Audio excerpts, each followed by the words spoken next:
I'm going to address this one because this one's a funny one, okay? Yes, it's true. Uber XL pays more.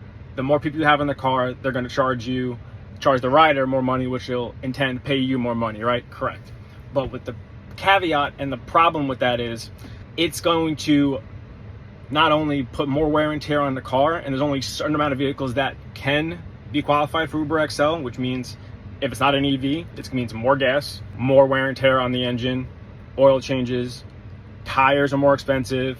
Yes, you do make more money. I totally understand that. But here is the key. You have to get qualified for Uber Premier. That is it. Premier SUV is a whole nother story. We'll talk about that in a second.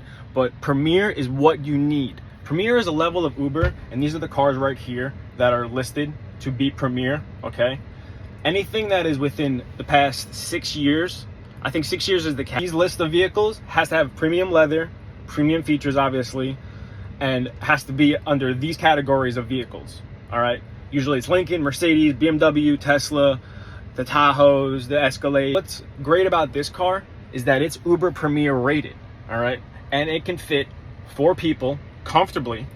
Yeah, it's not an XL, but the 4 people that are paying the Premier price usually is more money than the XL anyway. So you're making more money on the Premier with less people and less wear and tear if you have an EV, okay? And Premier is the way to go on Uber. I've been a Premier driver since 2,800 rides ago, because you need to get 200 rides as an Uber X.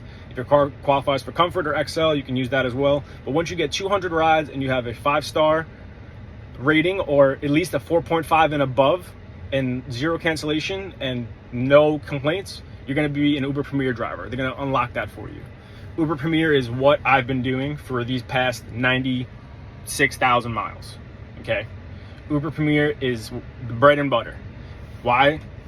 Because Uber Premier pays $3 per mile, as opposed to Uber X, which pays sometimes less than $1 per mile. Sometimes I see an Uber X ride that comes in, it'll be 20 miles for the ride, right? 6 miles to go pick up, and then the other 14, and it'll be $15.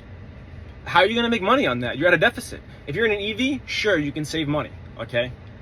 But if you're in a gas vehicle, you can't make a living off that. You just can't. So what I found out is that Uber Premier, for that same 20 miles, you're gonna get paid $60. Now we're talking, okay? $3 per mile. I think we can all live with $3 per mile. Like, you know, for the most people who don't have kids, if it's your first car or your first job and you have all the time in the world and you can literally just grind, one of the better side hustles out there.